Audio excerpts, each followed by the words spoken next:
Get over here!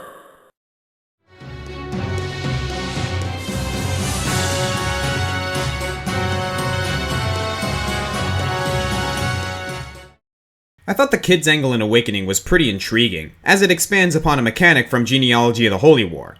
Besides opening up endless possibilities of character customization, it's also just interesting to see how their personalities relate to their parents. Like Owain, he's one of a kind, but you can see bits of Lissa in him, and meanwhile Cynthia inherits a lot of Sumia's clumsy bubbliness, just amped up by several degrees. Muriel's son Laurent is just more Muriel.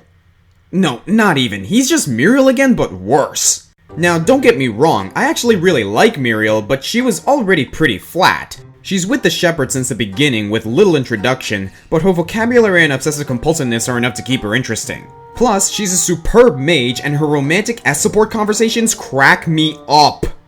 But Laurent bores me. There are other boring characters throughout the series, but usually there's something I can latch onto in the support conversations. But here, I just have nothing. He never interested me in battle either. In Awakening, you can roam around the map and level grind, time isn't a factor, and anyone can be a powerhouse with the right parents and reclassing. But the point is, Laurent never made me want to use him, so I could never be bothered to figure that out. Even with the work put in, he's still outclassed by other mages. Dude, your mom casts spells better than you, and not to mention Tharja or Henry. There's really nothing else to say, and that might be the biggest crime of all.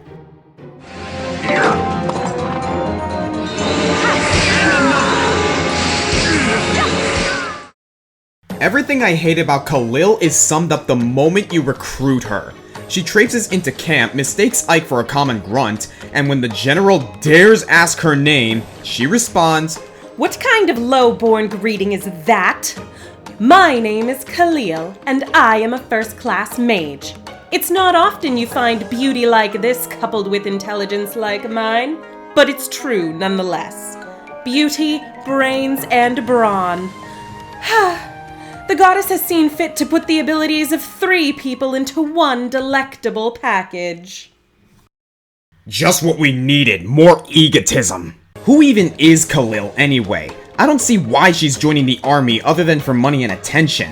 Like Inez, she tends to demean everyone she speaks to, but at least Inez was a respected strategist. Khalil is just this entitled drifter. She tends to demean others in the army for their lifestyles, be it Makalov's laziness, Nefani's lack of mannerisms, or really anything she can nag Largo about. In the end, she and Largo do have a pretty positive relationship and eventually get married and adopt a daughter, so good for them. Once again though, it comes down to my personal preference, and there are so many better magic users. We got Soren, Ileana, Bastion, Tormod. Okay, maybe not Radiant Dawn Tormod, but I definitely like him more as a character. Fire mages have the least use to me personally. I mean, how often are you fighting Beast Lagoos? And later I'll get Sanaki anyway. Khalil's annoying, and there's just not much that sticks out about her except she owns a bar that the Crimean Royal Guard frequents. Yo, how cool would it have been if they designed Khalil like Telma from Twilight Princess, only this amazing sage? Khalil's like the one aunt everyone has, you know, the one that you only see at the holidays who you barely know, but she still gets lipstick on your cheek. I just don't want to talk to her.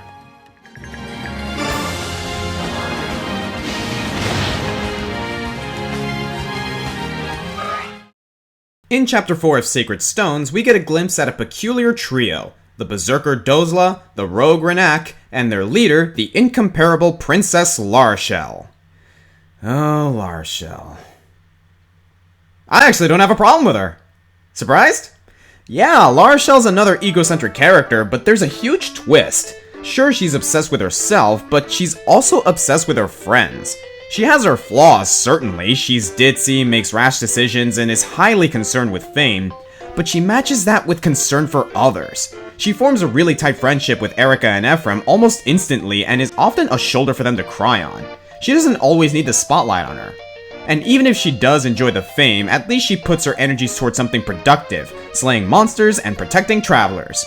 The one I can't stand here is Renak. I just don't get this guy, a rogue hired to protect the princess. 1, Dozla is the only protection anyone is going to need. 2, what kind of escort is a rogue? I guess his job is to keep La Rochelle on track. They're supposed to be returning to Ralston, but the princess prefers hunting the forces of darkness. But all Renak cares about is money, which is why he finally ditches his companions and can be found looting an enemy's stronghold. You can recruit him either by having Rochelle pull him back by his ears, or shelling out nearly 10,000 gold. At least Farina kicks some serious flying butt, but for a rogue? I thought the point of thieves was to make more money. He also has the membership card so you can access the secret shop in this chapter, but good luck affording anything if you had to buy Renak. The dude has a backstory, but it seems like a missed opportunity. He's the son of a wealthy Carcino merchant, so really he should be loaded with cash already.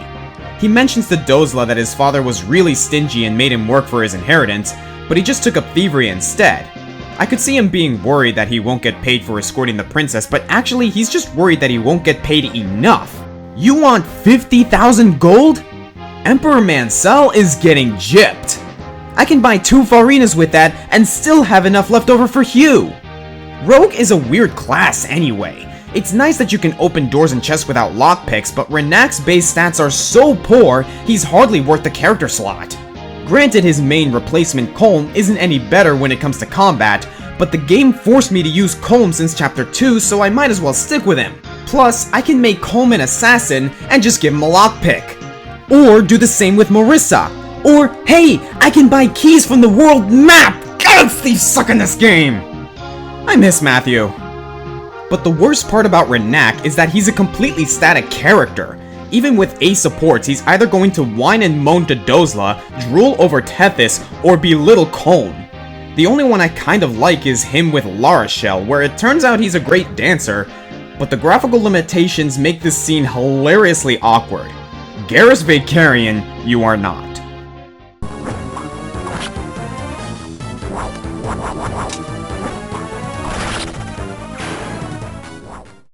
This has been a long time coming. As anyone who's watched my Let's Play knows, I hate Sarah from Blazing Sword. I really shouldn't have to explain this, so I'll save everyone a few minutes. How dare you! Yep, saw this coming. After everything we've been through, how could you still hate this character? Did all those hours mean nothing to you? Well, look, it's mainly— Have you no heart, sir? Are you going to let me explain this, or are you just going to yell at me? Okay, sorry, go ahead. Thank you. Sarah's the first healer you get in all 3 stories of Blazing Sword, and she's also the greatest pain in the neck I've ever met. She's prissy, high maintenance, and she never shuts up. You first meet her traveling to Ostia with her escort Eric, and you can tell he's just miserable. Interesting. What? Well, a minute ago you were talking about Rochelle and Renak, which is a pretty similar situation. But there you sympathize with the nettlesome girl. Here you sympathize with the escort. Where's the consistency, man? Well, there's a big difference. With Eric, I feel bad that he has to put up with this irksome person. Huh, good one. Thanks. But with Renak, I don't feel bad because he didn't put up with it. He abandoned his job and ditched her. Why should I feel bad for him, and why should anyone pay him if he's just going to up and run? Besides, Rochelle has a sense of righteousness. Sarah's just self-absorbed. She's not just self-absorbed. Sure, she is always vying for attention and demanding people praise her, but that all comes from her backstory, which is actually really sad. She was left at a convent after her parents either abandoned her or died. The convent served as a sort of orphanage, but it was run down, cold, and there wasn't enough food to go around. The only way for Sarah to escape her depression was to delude herself. She never knew her parents, so she determined that they must be nobles and that they would be back for her someday. So, she trained as a cleric while she was there and eventually took a job in Ostia, but she still has to keep believing she's better than everyone else to stave off her own misery. Well, there's staving off misery, and then there's pushing misery onto other people. Everyone in the army hides anytime she's around. They can't stand to talk to her. I know, and it's hilarious. I'm not saying she isn't annoying, but she's supposed to be, and it creates a lot of great moments. Well, I did say this was a personal list, didn't I? To me, it's cringeworthy. And notice how every support conversation she's in revolves around her. We barely learn anything about the people she's talking to. Supporting the character with her is basically sacrificing their character development. But she was so useful to us! Where would we be without our early game healer? Her magic stat is ridiculous, and that becomes attack power when she's upgraded to Bishop.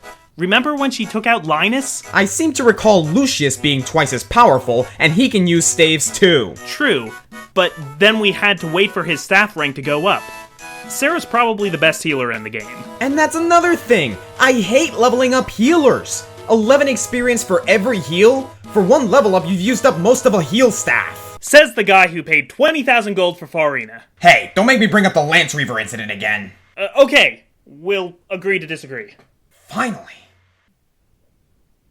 Now, I have a bone to pick with you about Naysala. Nope, next entry!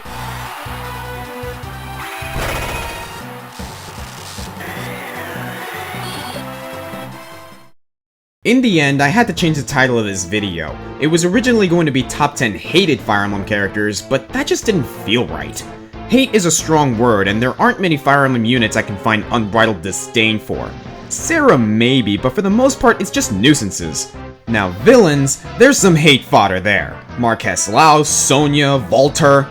I actually had to restrict myself to playable characters or else this list would be 100% evil. But there's a special workaround here, and his name is Gangrel.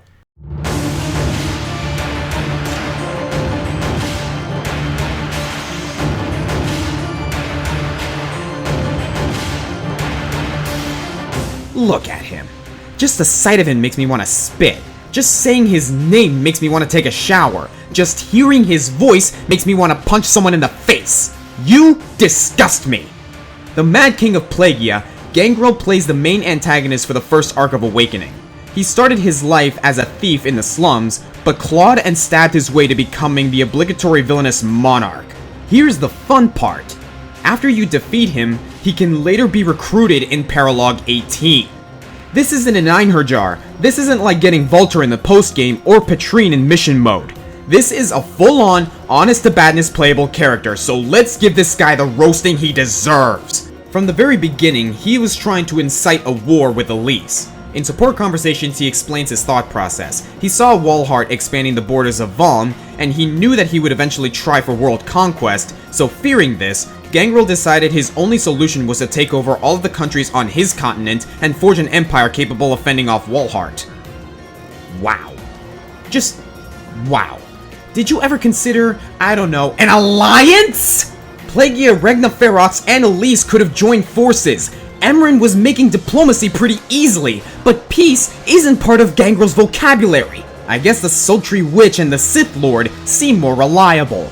So he builds an army through his country's religion of Grimleal. Not that he subscribes to it, he just knows it's a good way of manipulating subjects. So he exercises extra cruelty on his subjects so that they'll go to church for solace, and when war fails, Gangrel kidnaps Emran to use as a bargaining chip for the Fire Emblem, not even really knowing what the Fire Emblem does. This eventually leads to Emran's death, and by extension, General Mustafa, my most tragic boss battle of all time. After his supposed death, he wanders the countryside wallowing in self-pity until Chrom picks him up. And you have to talk to him 3 times to finally get him to join you. So is he any good? I'm not a big fan of tricksters, but if I want one, Anna's a lot more dependable. Gangrel's got a painful deficiency in HP, defense, and luck. Translation? Keeping this guy alive is a pain. Good thing he's speedy because this guy can't take 2 hits from most late game threats. And supports aren't a good way to protect him either since he only has one option, the Avatar. He can't even support with a Versa, what's up with that? He's all of the worst sides of villainy. He's bloodthirsty but sniveling, conniving but at the same time a complete fool, a pathetic weakling who's just strong enough to cause serious harm. Then they try to redeem him with the support conversations with varying degrees of success, but the whole thing's just kind of putrid. With male Robin, he basically flops between self-hatred and fishing for compliments, and worse, female Robin can actually marry him, and then... How in blazes did you get me to bluff you? If you're trying to make a new man of me, it's working. Aw, man. That is arguably the best confession quote in the entire game, and that's the worst part. I was perfectly content hating his guts, just abhorring him in the main story, but then they have to bring him back with this farcical change of heart, and then give him that little thing that I actually like about him! God damn you, Gangrel!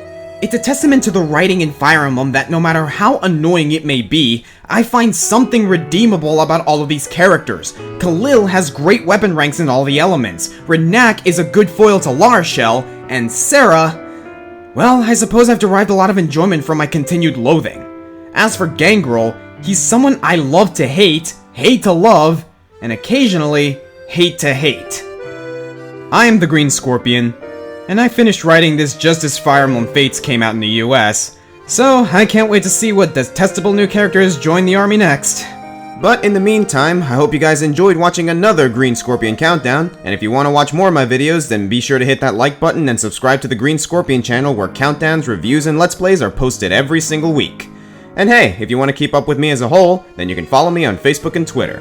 Lastly, I'd like to give a special thank you to Shy Ranger, both for your continued Patreon support, and for suggesting this countdown. Seriously dude, this one was a lot of fun. And with that, thank you all once again for watching, and I'll see you in the next video.